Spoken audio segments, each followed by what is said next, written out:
The Minister of Women Affairs, Barrister Uju Kennedy Ohanenye, has been working assiduously to provide a conducive platform to change the narrative for every woman and girl child to thrive and reach their full potentials as stakeholders in the nation's socio-economic, cultural and political landscape. Following her inauguration with other ministers on the 20th of August 2023, Barrister Ohanenye visited the National Hospital to identify with and offset the bills of indigent female patients, a gesture she has sustained in the last decade, even while in the private sector. Whatever she wants to eat, okay, she will eat. Is that okay? So that she will celebrate with you. I am here to celebrate with you, so that you thank God for me. Buy something for your baby and yourself. As a public officer who is eager to understand her new area of jurisdiction, the minister convened a meeting with top management of the ministry before proceeding to inspect the Mariam Babangida National Center for Women Development, the only parastatal under her purview. This is with a view to get first-hand information about the workings and dynamics of her new portfolio. Add yourself to more professional people that can cut up to 50 clothes at once, make already made that will be designs. As you're making it, they join you in making it. We market it for you people outside the country. You make money, they make money, the ministry will make money. Poised to reposition the status of Nigerian women, the minister inspected the Nigeria for Women Project rice milling and women cooperative centers in Gurara, Niger State, where she took immediate steps to introduce sustainable empowerment initiatives. Before I came, it was all about programs, lecture them, train them, do all sorts of things that never yielded any fruit. You can't tell me you used 250 million to do program on people that can't feed. I'm introducing schemes, farming schemes, business schemes, transportation schemes, and other things. Changing the women groups that we all have across the nation to cooperatives in order for us to be able to carry them along in what we are doing. So we are introducing the farming scheme for them, like hybrid of all the produce. After the farming, we will give them rice milling machines, cassava milling machines, and other milling machines that will make it easier for them to destone the rice, the chaff the rice, parboil the rice. Then we'll give them the packaging machine. They will package it after that and make it look nice. We have to learn how to package ourselves. In the same vein, Barrister Ohanenye visited one of the correctional centers where she engaged with the female inmates. I'm going to empower the women in the prison. The minister also emphasized the need for adequate sensitization in rural areas to curb the prevalence of gender-based violence. Some of these norms, early marriages, out-of-school children, female genital mutilation, ironing of breasts, burying of children alive with their mothers when they die at their beds, they are more in areas that are very poor and are not exposed. We sensitize them through town criers in the language that they speak.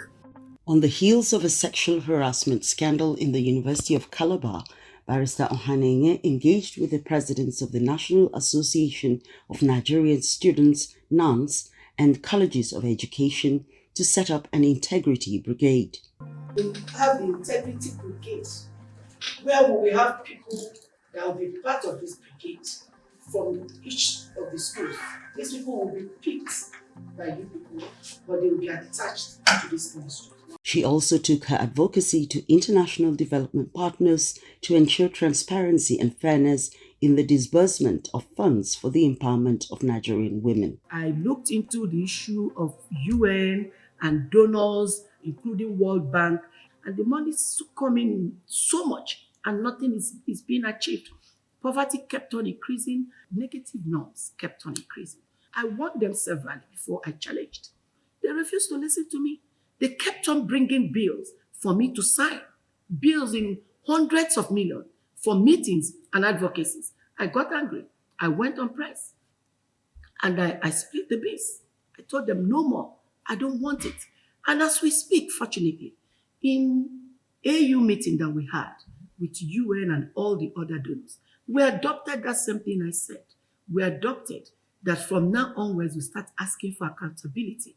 It is something that all Africans will key into, and I am happy. The blueprint will come out soon from the meeting, and I'm going to circulate it to the media for them to see that what I said was not as bad as you people thought. It's actually yielding fruit. In fulfillment of President Bola Ahmed Tinubu's renewed hope agenda, the minister sought the support of the First Lady, Senator Oluremi Tinubu, who donated farming equipment worth 150 million naira and 30 tricycles for the Pink Riders Transport Scheme to provide economic independence for women. So I'm trying to test run with 30 of these tricycles. Then I will start with where I am domiciled so that I'll be able to monitor it. It's not just giving them the tricycle. We want to probably use it to show them how to save money. In response to the death of Miss Great Olorunfemi, who was allegedly denied medical care at the Maitama General Hospital, Ohanenye said the case would not be swept under the rug. We're filing the case in a couple of days. I'm taking them to court. I'm not taking them because I hate them. I'm taking them to court because I don't want it to happen again. It could be your own siblings, it could be your relatives, it could be mine. Why should we sit down and allow it to happen? She also sought justice for an 8-year-old girl who was repeatedly raped and infected by her stepfather in Enugu State. The abuse and defilement started when she was 7.5 years until the man was caught a couple of months ago. Now, and I'm not taking it for granted. I've already sued them to court. The matter is coming up at Enugu where the crime was committed. Barrister Ohanenye scored big for the Federal Ministry of Women Affairs on the 35% affirmative action by securing a partnership with the Nigeria Police Force. The partnership aims to ensure that 35% of female applicants get employed during the ongoing nationwide recruitment of first school leaving certificate holders. The minister recently emerged as winner of an online poll put together by an island-based newspaper, The Street Journal. She came tops in the inaugural online voting exercise, which had 4 other ministers to emerge as the Super Minister of the Month. Indeed, all spheres of communities will benefit if more women are provided the platform to contribute their quota to national growth. Stakeholders have these to say about the Minister of Women Affairs. She has brought a lot of innovation to the ministry. She's in a hurry to see Nigerian women being empowered.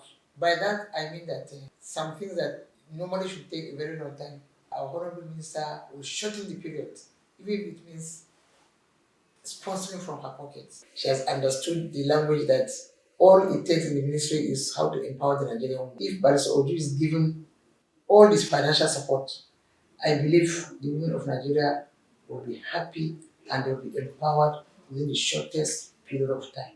I can say that this ministry is very, very lucky to have such a woman being as a leader in this place. This woman has achieved so much with minimal resources within a short stay in office as the Honorable Minister. This is a groundbreaking exercise because this is the first time, I would practically say within the sub-region, having a statutory ministry ensuring that research is conducted in an ethical way to really inform 3 things: policy initiatives, programming, and strategic advocacy, more especially when the situation of children is becoming dire.